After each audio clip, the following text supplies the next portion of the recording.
نحمده ونصلي على رسوله الكريم وعلى آله وصحبه اجمعین اما بعد۔ السلام علیکم ناظرین، یہ ویڈیو میں نے علماء اور عوام الناس کے لیے بنائی ہے، لہٰذا اگر آپ کے محلے یا گلی یا پورے پاکستان میں کوئی بھی عالم رہتا ہے تو یہ ویڈیو برائے مہربانی ان تک ضرور پہنچائیں۔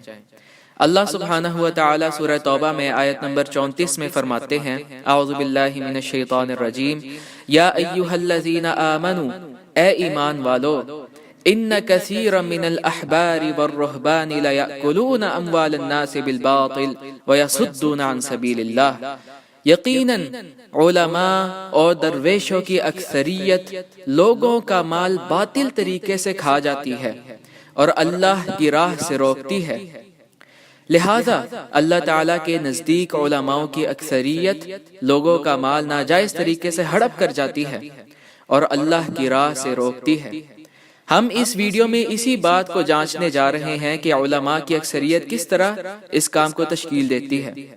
دیکھیں، سب سے پہلی بات تو یہ ہے کہ اس دور کے علماء کا سب سے بڑا جرم اقامت دین کی فکر سے غفلت ہے۔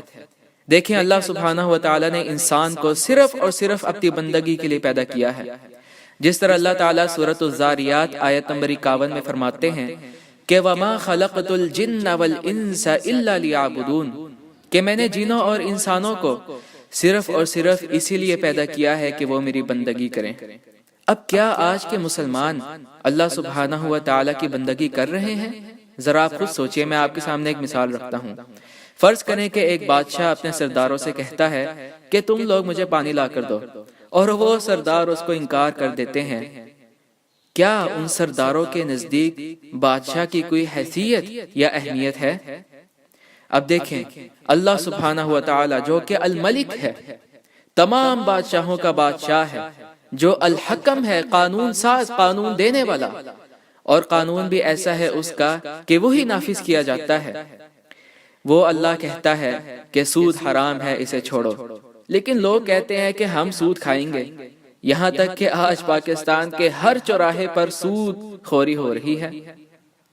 اسی طرح اللہ حکم دیتے ہیں کہ زانی کو 100 کوڑے لگاؤ، چور کا ہاتھ کاٹو، قصاص کا قانون نافذ کرو، وراثت کا مال ان کے دیے گئے طریقے سے، یعنی کہ اللہ سبحانہ و تعالیٰ کے دیے گئے طریقے سے تقسیم کرو۔ لیکن ہماری عوام کہتی ہے کہ ہم یہ نہیں کریں گے، اور ان کے پیچھے ہاں میں ہاں ملاتے ہوئے ہمارے علماء سو کہتے ہیں ٹھیک ہے، نہیں تو نہ صحیح، ہمیں عوام پیسے دیتی ہے، اگر ہم عوام کے خلاف ہو گئے تو ہماری روزی روٹی مر جائے گی، اسی لیے کیپ کوائٹ، کوئی بات کرنے کی ضرورت نہیں۔ لہٰذا آج کے علماء نے دین کو قائم کرنے کی باتیں بالکل چھوڑ دیں اور اختلافی مسائل کو ہی ہوا دینے میں اپنا سارا وقت گزار دیتے ہیں۔ سارے جمعوں کے خطبوں میں الٹی سیدھی باتیں بیان کرنے میں گزار دیتے ہیں، جن سے لوگوں میں اختلاف بڑھتا ہے، جو کہ سنت کے منافی ہوتا ہے، جو کہ قرآن کے منافی ہوتا ہے۔ اب دیکھیں، جہاں تک اللہ سبحانہ و تعالیٰ کی نگاہ میں دین کا نفاذ ہے، اس کی اہمیت کیا ہے، اللہ سبحانہ و تعالیٰ کی بندگی کی اہمیت کیا ہے۔ اللہ سبحانہ و تعالیٰ فرماتے ہیں سورہ مائدہ میں آیت نمبر 44 میں، وَمَن لَّمْ يَحْكُم بِمَا أَنزَلَ اللَّهُ فَأُولَٰئِكَ هُمُ الْكَافِرُونَ، کہ دیکھو جو کوئی بھی اللہ سبحانہ و تعالیٰ کے نازل کردہ کے ذریعے فیصلے نہیں کرتا، وہ لوگ کافر ہیں۔ سیدھا سیدھا اللہ سبحانہ و تعالیٰ نے فرمایا وہ لوگ کافر ہیں، کفر کا فتویٰ لگا دیا۔ اس سے اگلی آیت میں فرمایا وہ لوگ ظالم ہیں، پھر ایک آیت چھوڑ کے اس سے اگلی میں فرمایا کہ وہ لوگ فاسق ہیں۔ اب دیکھیے، اتنی بڑی وعید ہے ان لوگوں کے لیے جو کہ شریعت کا نفاذ نہیں کرتے، اور یہی کفر کی پاداش میں صحیح بخاری کی متواتر روایت کے مطابق 99.9% لوگ اللہ سبحانہ و تعالیٰ کی بندگی نہ کرنے کی بدولت قیامت والے دن جہنم میں داخل کر دیے جائیں گے۔ صحیح بخاری میں یہ حدیث 4 مختلف مقامات پر موجود ہے، آپ جا کے پڑھ لیجئے۔ آپ کے علماء نے تو موت تک، اپنی موت تک آپ کو یہ بات نہیں بتانی، اور یہ اتنی سنگین بات ہے، اللہ سبحانہ و تعالیٰ کا دین قائم نہ کرنا اتنی سنگین بات ہے، اور علماء کو دیکھیے کس طرح اس پر بالکل خاموش ہیں۔ اسی وجہ سے ایک حدیث شریف میں حضور اکرم صلی اللہ علیہ وسلم نے اس دور کے علماء کو آسمان کے سائے تلے کی سب سے شریر مخلوق کہا ہے، کیونکہ یہ پیسے لے کر مسجد کے متولی بن کر اقامت دین کی فرضیت کو جھٹلا رہے ہیں۔ یقین مانیے اگر آج اسی وقت تمام علماء آپس میں مل جائیں، ہو ہی نہیں سکتا کہ اقامت دین نہ ہو، دین قائم نہ ہو اللہ تعالیٰ کا، اور انہی کی بدولت آج دین مغلوب ہے۔ آپ خود ہی دیکھ لیجئے کہ دو بڑے ملک ہیں جو کہ پچھلی صدی میں نظریاتی سرحدوں کی حفاظت کے لیے وجود میں آئے، ایک اسرائیل ہے اور دوسری طرف پاکستان ہے۔ اسرائیل کہتے تھے کہ ہم یہودی ہیں، پاکستان کہتے تھے ہم مسلمان ہیں۔ اب آپ فرق دیکھیے دونوں میں کہ یہودیوں نے کہا کہ ہمارا آئین ہمارا تورات ہے، اور پاکستانیوں نے کہا اسلام کے نظریے پہ ملک بنانے کے بعد کہ ہمارا آئین وہ ہے جو ہم پارلیمنٹ میں بیٹھ کے بنائیں گے، قرآن ہمارا آئین نہیں۔ اور آج دیکھیے ہر فورم کے اوپر ہمارا ملک پاکستان ٹھوکریں کھا رہا ہے، ذلت اور خواری کا شکار ہے۔